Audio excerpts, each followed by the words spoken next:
Hi, Lee. How are you? Hi, I'm really well, thank you. Welcome to the front line. It's a pleasure to have you on. Great to be here, Lee. Okay. Lee, where are you out of, by the way? Cheshire in England. Okay, great. We stream, the front line goes to about something like 10 to 20,000, depending on the subject. I would imagine this is going to be a good one. So both in the United States and in Europe, in the UK. So it's hopefully it will be a good audience for you. Now, there's also a front line that's on like PBS. Is this the same or is it related to it? No. We're independent. Okay. Good afternoon and welcome back to the front line. Today we've got a really special guest with us today. He's a holder of a PhD from MIT, an inventor of email. He's a scientist, inventor, entrepreneur, and a Fulbright scholar. He holds 4 degrees from MIT, including his PhD in biological engineering. He started 7 successful high-tech businesses, created thousands of jobs. His life has been about solving difficult problems by identifying root cause and bringing teams of people together to find innovative solutions. Now he wants to serve America, beyond the left, beyond the right, delivering solutions that are necessary.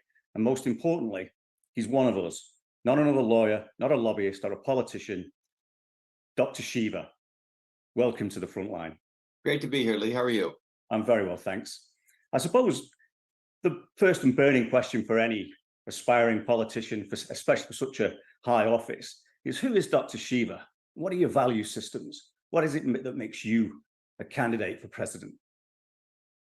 Well, it's a good question. I think we should also ask the alternative, what are the values of being a president?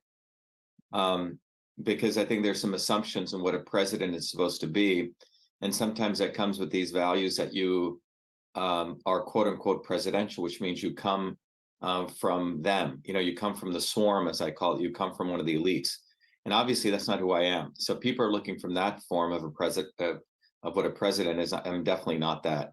But I believe if you look back at the history of leadership, and in this case, a history of the United States, most of the people who founded the country and who really set forward sort of the value system of the United States were from below. They were, if anything, not from below.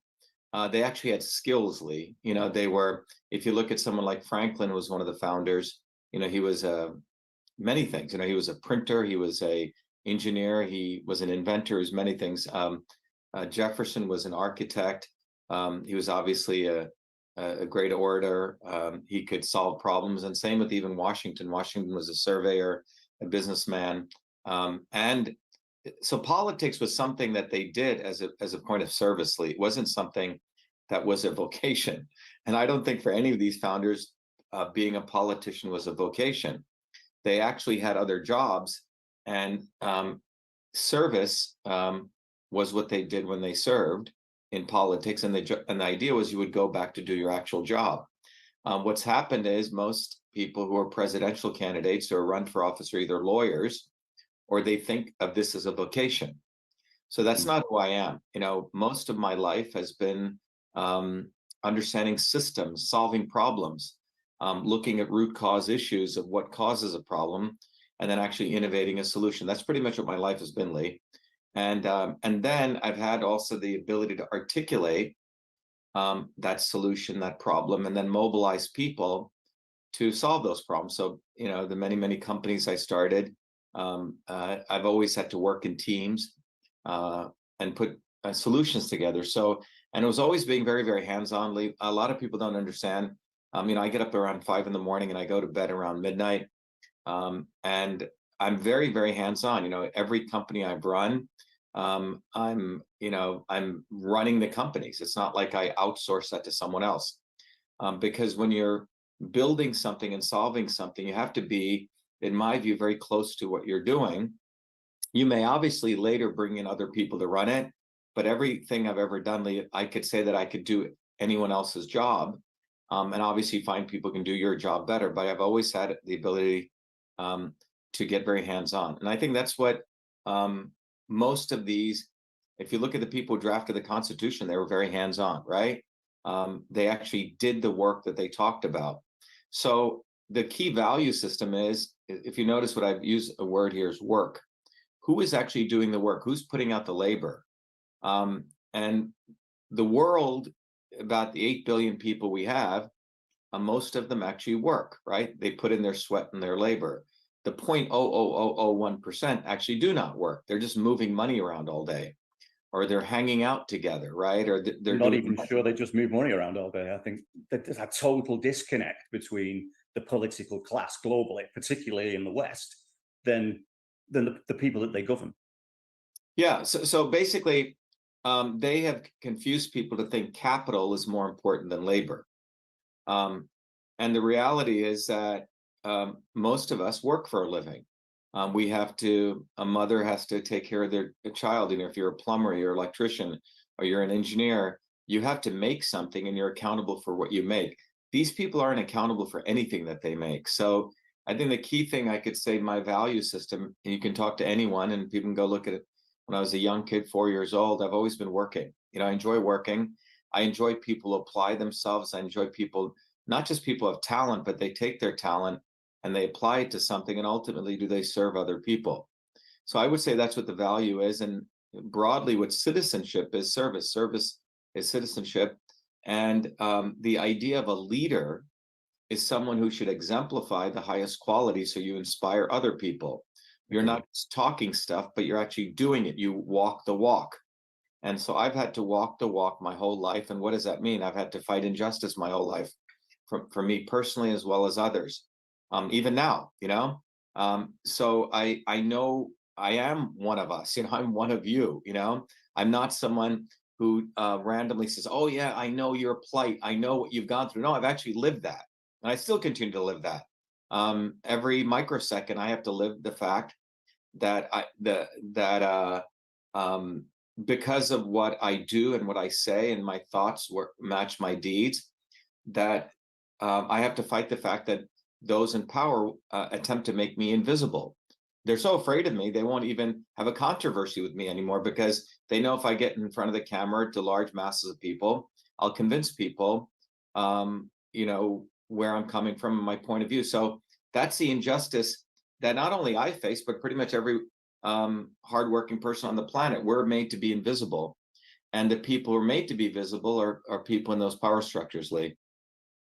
I agree entirely, and this is where I saw you with Mike Adams, and I was really impressed. And I thought I'd like to talk to this guy, and because those are the values of real people, and it's difficult for them to be heard by the political class.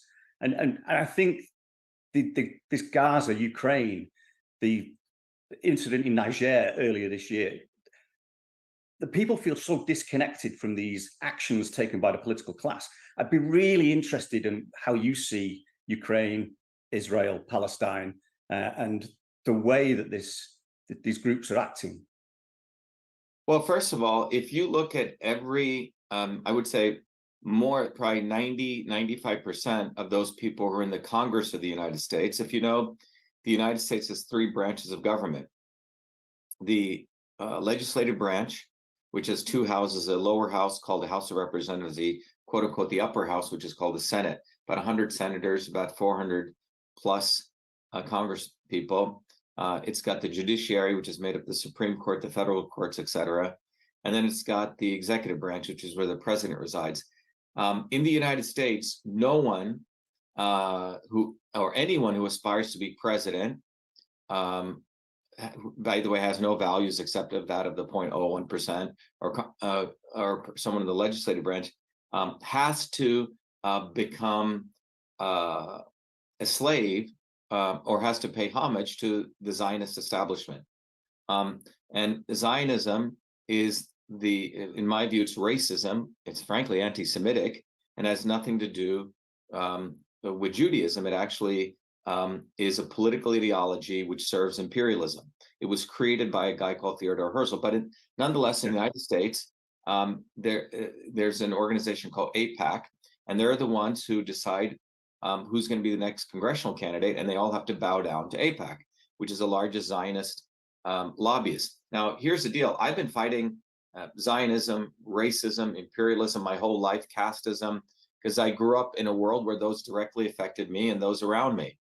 In 1981, I organized one of the biggest 1981, 1982, a protest against a guy called Mir Kahana, who was a racist Zionist nut job who had come to Boston. So I've always been a ground activist, Lee. I never believed in the electoral process. But when you look at what's happened since 1948, at minimum, and I'm being very conservative, the occupation of Palestine took place by Zionism, by the Zionist forces, but so did the occupation of the United States. Nearly every seat of power, major institutional power in the United States, is controlled by Zionism. The academic institutions, the financial systems, the healthcare systems, etc. And Zionism, by the way, is not Judaism. Most Zionists, in fact, 70 million Zionists are American, quote unquote, Christian Zionists. Should be understood. People think, and this is the thing that I've done a lot of education on, is that there's only 14 million Jews in the world, okay? But there's 70 million American Christian Zionists. So it should be very simple for people to understand. Zionism is a political ideology, which basically says there's this concept of the chosen people, and those chosen people basically can do no wrong, and they can go in and annihilate indigenous people in Palestine because of this whole political ideology that Theodore Herzl created. But it has nothing to do with Judaism except borrowing some certain symbols and some religious elements from the Jewish text. No different than in the Indian Brahmanism or the caste system borrowed certain things from Hinduism, right? And so on. So these political ideologies, when they grab stuff from religious books or religious teachings, become very, very powerful, because you can really incite the religious or racial sentiments that are very deep and tribal in people, and then you wrap it in a political ideology. That's what Zionism is. But I'm the only presidential candidate, the viable presidential candidate, who's openly non-Zionist or anti-Zionist. Mike Adams, Mike had to go through his educational process. Mike, a lot of these social media influencers, unfortunately, they're looking at which way the wind blows, Lee. And they're looking at how much they can grab that wind because they need to sell some product or something or get their views. I've never focused on that because I always did other work, I was landscaping, mowing lawns, or writing software. I don't have to rely on this because I know whatever happens, I know how to make a living, right? So I don't have to worry about views to make a living. I have my own ways of making a living. I know how to build stuff. I'm an engineer, right? But most of these social media influencers, they use this medium to sell some crap, right? And they need their audience. So, many of them, when it comes to booby effing Kennedy, that's what I call Kennedy. And I do that purposely because here's a guy who's comes from top down. He would never be in his position if he didn't have a Kennedy name. He'd probably be a drug addict washed up on some side of the road in some halfway house, because that's where he was headed. He would probably be in jail. Huh? That's Biden, isn't it? Biden? Biden. Yeah, well, Biden is that, but they're all that in one form or the other. If they didn't have their families and their backgrounds and their money, their wealth, if they didn't have this birth lottery that they hit, these guys wouldn't be anything, right? Regardless of, I've had the inverse journey, right? I was born into a caste in India, which was supposed to pick coconuts all day. And that's all they're supposed to do. So, I've had to work. I value people who work. None of these people have had to work. So when you ask what's going on in Palestine, it's quite extraordinary because that region of the planet, from a political standpoint, the British knew it was going to be one of the most strategic points in the Middle East. They had a vision that that region would become a military base for controlling the Middle East. And so therefore, when Theodore Herzl in the late 1800s and 1900s was looking for a quote unquote homeland, by the way, his choice was actually Uganda before the Balfour Declaration. The British, it was a very good meeting of convenience for them. So here's this guy who was looking for a homeland, and they said, why don't you come over here to Palestine, right? Because the British always want to create divide and rule, a ruckus. And by creating that, they now could seize that situation to dominate that region, which was central to British and US imperialist rule. And that's what this was about. That's why we say Zionism is racism in the service of imperialism, or at that point, colonialism. So how would you, I mean, personally, I see the link between Ukraine, between Palestine and Israel at the moment, the World Economic Forum and the UN, and these intergovernmental, unelected bodies. As president, how would you address some of these issues? Well, first of all, as president, I would cut off all military aid to Israel. If anything, I would fund the Palestinians with military aid, okay? Because they're more in alignment with the United States. You know, the United States model, if the values, if you look at the US, I mean, the United States went through its period of annihilating the indigenous people here, right? Then it went through its period of defining something called the Constitution, which then later evolved to have things like the 14th and 19th Amendment, which had the Equal Protection Clause, truly recognizing that all people are created equal. Now, that is not the foundations of the Zionist philosophy, okay? Zionism believes there certain people are better, and using that model, it's okay to annihilate the indigenous people of Palestine. So if you just follow it very logically, if the United States truly believes what it stands for, which I believe most of the American working people do, there's no reason we should be sending one penny in military aid to Israel. If anything, right now, it's not about sending, I mean, I think Biden wants to send 14.9 billion as of a couple of days ago. Well, I would argue from the CBS poll that came out about on October 19th, which said 52% of Americans are against sending weapons to Israel. Nearly 64% of young people under the age of 30 do not want to send weapons to Israel. So if you purely apply democracy, why is it that 97% of senators want to send weapons to Israel? So 97% of the upper house of Congress wants to send weapons to Israel when 65% of young people are going to be fighting these wars, do not want to send weapons to Israel. So clearly there's no democratic process in the United States anymore. So as president, I would say, you know, not one penny of military aid. And if anything, if Israel is going to go commit genocide on the Palestinian people, we should be arming and, if anything, giving military aid and support to the Palestinian people. That would be the right thing to do. If by all, you know, sense of freedom or liberation, etc. So you mentioned this 97% of US politicians are backing aid to Israel.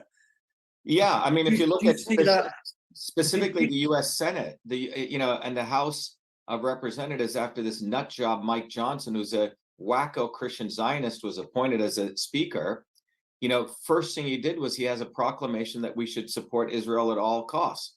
And then 2 days ago, in the middle of the night, they passed another proclamation that there's no way Iran should get nuclear weapons, and by all means necessary, okay, by any means necessary, we should stop Iran and we should support Israel from ensuring that Iran does not have any nuclear weapons. Who decided Israel should have nuclear weapons? I mean, all these random policy decisions are being made without any acknowledgement that every country, in my view, every country has the right to nuclear weapons.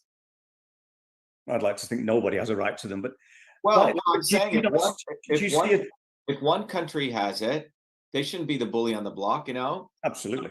So that's what I'm saying. So you can't go saying, you know, arbitrarily who should have nuclear weapons and who shouldn't, and say that this proclamation said that Israel basically has a right to go bomb Iran if it needs to stop them from getting nuclear weapons. But do you see that as a fundamental breakdown in democracy, that 97% of politicians are forced into making these decisions, or forced down there because of their financial or their organizational pressures?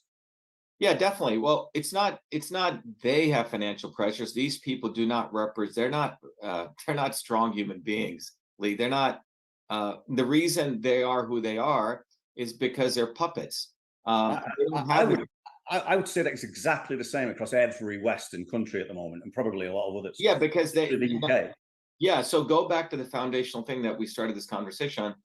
If these people actually had a job, they actually had skills, they actually could do something, they wouldn't have to be prostitutes to Zionism.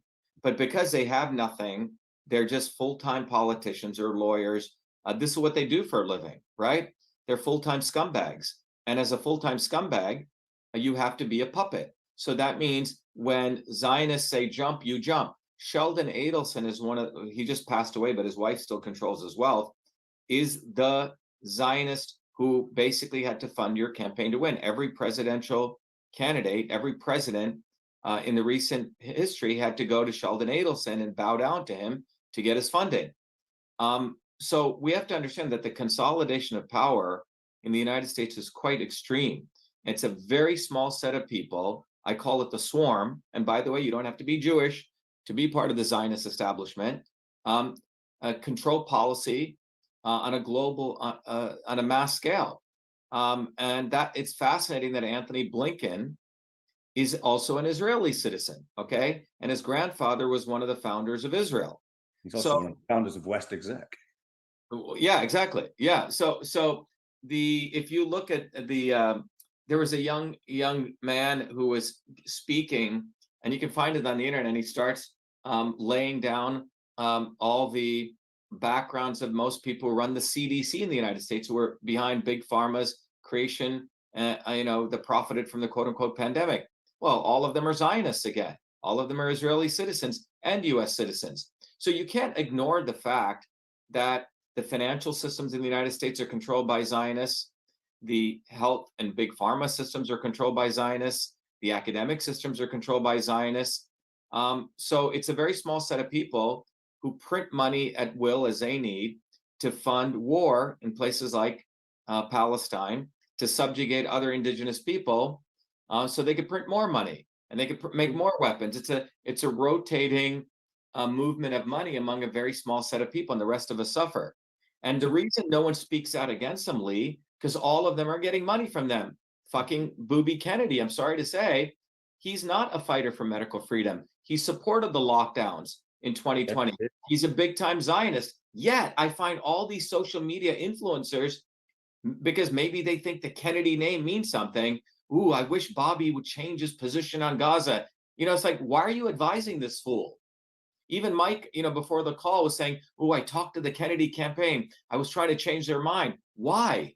Why are you trying to make a scorpion become a sheep? He is who he is. And you can see a lot of this. You can see a lot of this opportunism among people. Look at what the person did at the time when the crisis occurred. Go to October 7th, October 8th, when this happened. I was the only one who called out Netanyahu as a piece of shit who was all about protecting himself because he was going to be, exited out of power. There was a massive civil war. People forget that. But how do you see this Zionism and all that's going on in the world, and the state of political class, the state of politics across the world, and especially in the United States, with regard to the World Economic Forum and the UN and these trilateral commissions and this layered global there's a video I did, Lee. People should go to shattertheswarm.com. It was a 15-minute video you may have seen. If you haven't seen it, see it, please. It's an engineering systems analysis of who is the enemy. And it's not the UN, it's not just the WEF, it's not just a bunch of small set of people. It's an entire multiracial aristocracy who spans multiple time zones, multiple geographies, who work together as a swarm. As you see a swarm of birds move, there's not any one leader, but they have an overall centroid of how they move, right? Yes. They may even have their own differences. One wing of the swarm may annihilate someone else, like one wing of the organized crime family may kill the Kennedys, and the Kennedys may have killed somebody else, right? But working people shouldn't care about the swarm. But what I want to say to answer your question is the UN, the WEF, Zionists, the centralized banks and 100 university professors, the top, 1,000 people run most of the Fortune 1000 companies. All these people are very closely related, very incestuous. They go play at the same golf course, right? It's a finite set of people, Lise. But I want people to understand, it's not any one person who's doing this, or any one organization, any one racial group, any one religious group. It's multiracial, multi-religious set of people. So when I say Zionism, I'm not talking about Jews here. I'm talking about the head of Saudi Arabia is a Zionist. Okay, Jared Kushner is a Zionist. There's 70 million Christian Zionists in America, right? There are Hindus who are Zionists. Okay, you don't have to be Jewish to be a Zionist. It's a political ideology. And that swarm controls the world. So when you look at the WEF, the World Economic Forum, who they choose as their quote unquote global leaders, the UN itself is a swarm. You know, the UN doesn't do anything for anybody, right? Go look at Kofi Annan, who was, you know, him and his son were embezzling crazy money out of the UN. It's a money-making venture. You go there to make contacts, you know, to have quote unquote these titular roles, to think you're doing something. But all these people at the UN and the WF are doing is they're networking for themselves and their children to cut business deals on the back end. It's a big party networking thing. That's all it is. It's like people go to a certain fraternity. And people really need to get this. These people are not going to do anything. They've never done anything. The only way forward, Lee, to answer your earlier question, is we need to build a bottoms-up movement. So as president, you know, what I see my role is, what would I do differently? I wouldn't do anything differently, Lee. If being president, I would still do an interview like this with you, right? Ask these questions. I believe the role of a president is to use that office as a bully pulpit to educate people. The presidency is corrupt, as I've said. The legislature is corrupt. The judiciary is corrupt. Anyone thinking they're going to come in on a movement like we're doing and win the presidency and do something as president, they're sort of fooling themselves. What you can do is you can use it to inspire and mobilize more people faster and sooner. That's what this is really about. It's about building movements. Movements are the only thing, Lee, that have ever changed the world. We've just got a few seconds left, Dr. Shiva. Is there anything else you'd like to add? The only question I've got really is the Constitution, the US Constitution has been under tremendous attack. And you know, in a couple of seconds, how would you deal with that going forward? Well, the most important aspect of the Constitution was the First Amendment, which said Congress shall pass no law to abridge freedom of speech. On November 16, 2018, Donald Trump signed into law the Cybersecurity Information Security Act, which basically allows Congress and the US government to violate and abridge free speech through the infrastructure that they created called CISA, to violate the free speech of every US citizen through social media companies. I was a victim of that in 2020 when I ran for Senate. I was the one in a federal court lawsuit, got an injunction exposing this long before Twitter files. So what I think we're going to run out of time in a minute. I'd just like to say thank you very much for giving us the time to speak. I'd love to do this again when we've got some more time, if you'd like to. Yeah, let's do that again, Lee. Thank you. Be well. Thanks very much for your time, Dr. Shiva. Thank you. Thank you. Okay. Recording stopped. Okay, sorry, Dr. Shiva. We sort of missed 10 minutes while we were waiting at the beginning. I didn't want it to stop abruptly without you. Oh, I didn't know that. Okay, so you only do it for like